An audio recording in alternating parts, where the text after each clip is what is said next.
Think my wife is scamming me and blaming her little sister.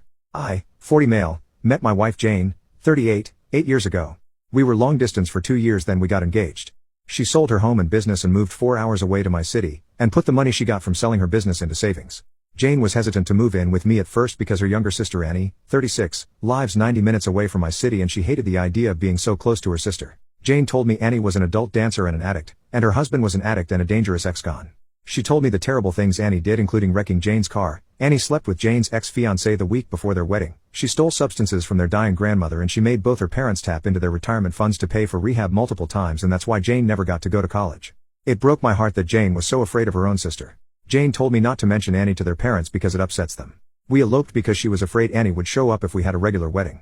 Jane has a big extended family with lots of cousins and she loves seeing them, but Annie is always there so she stays away. The first time I met Annie was at a family barbecue 3 years ago and she seemed normal, but she looked at my wife in such a hateful way I got chills. We don't visit my in-laws when we know Annie will be there, and she's there for every holiday, so it's like Jane's cut off from her family.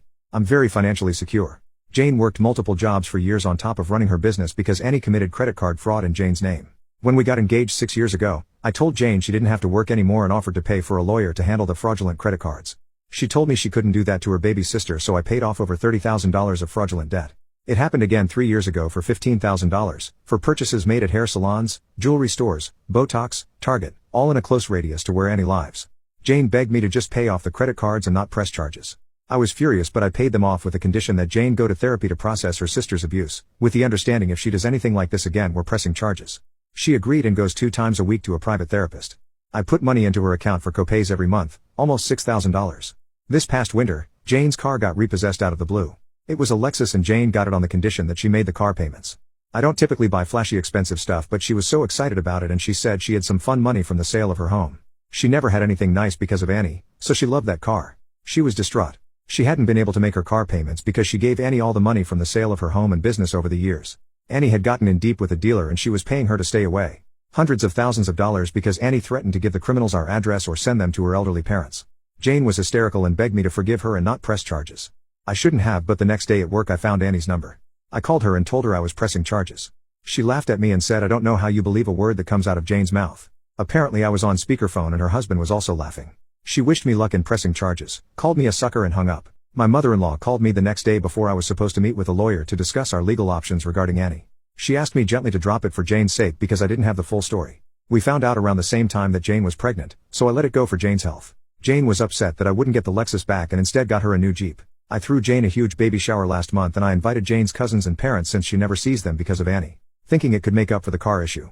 It was going great until some of Jane's cousins asked why Annie wasn't there and I said because she's toxic. They asked how much I knew about Annie since they never see us at the same functions. I said I knew she was a criminal, an addict, and a dancer who ruined her sister's wedding by sleeping with her fiancé. Everyone took offense to that, which took me by surprise. It was just a small group of us in the kitchen at first, but more people kept coming in and adding to the conversation. They told me Annie graduated high school a year early with multiple scholarship opportunities. They told me she and her husband are high school sweethearts. He's a highly respected scientist and a great guy, that they both took time off from their degrees to take care of Jane's grandmother when she was ill. Annie is a college professor and on the board of a domestic violence shelter. She was never a dancer and there was never a canceled wedding. The conversation made everyone uncomfortable and like 4 of her cousins and their families left immediately afterward. By the time we were doing gifts, only my mother-in-law, father-in-law, and like 3 other people were left. Almost everyone else had gone. Later I looked Annie up on social media and everything Jane told me was a lie. Also, Annie couldn't have run up credit card debt like that because she was out of the country teaching when most of the debt occurred. I don't even feel angry. I just feel over it. Like if she moved out tomorrow I'd be okay with it. I'm definitely questioning if the baby is mine.